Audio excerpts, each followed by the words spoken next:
एखाद्या क्षेत्रात जो माहीर असतो त्याच्याबरोबरच नेहमी जायचं असतं.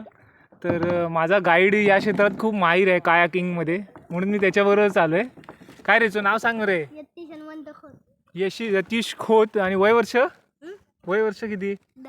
10 वर्षाचा असा.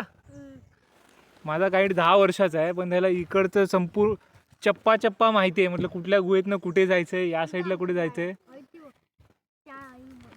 शाळा पिवळी शाळावाले. हां ती वाली शाळा, पांढरी शाळा काय. आता बघ हा मला शाळा पण दाखवतो. इकडेच शाळा आहे खवणेला. आणि आता पूर्ण मला अशा ठिकाणी घेऊन आला आहे जिकडे मी नेहमी पिक्चरमध्येच बघायचो अशी ठिकाणं.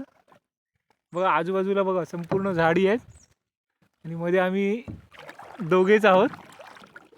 त्या साईडला बघा एक बगळा आहे, तुम्हाला झूम करून दाखवतो. बगळा चॉकलेटी रंगाचा आहे, त्यामुळे तुम्हाला समजणार नाही. हा बघा इकडे दिसत नाही आहे, पण ठीक आहे. तर कायाकिंगचा अनुभव खूप सुंदर आहे खवणेला. आता आपण मासे बघायला जाऊया. कुठे आहे? मासे आहेत, पण ते कसे पटकन दिसत नाही आहेत, कारण आमची बोट स्थिर नाही आहे त्यामुळे.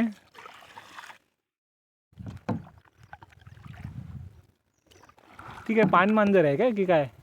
ती काय नाही ना? हे बाहेर आले ते वर आले तो मासा आहे काय की काय? हायचो हवडे काय नाही ना? एकदम सुंदर अनुभव आहे. तुम्ही पण कायाकिंगचा अनुभव घ्या.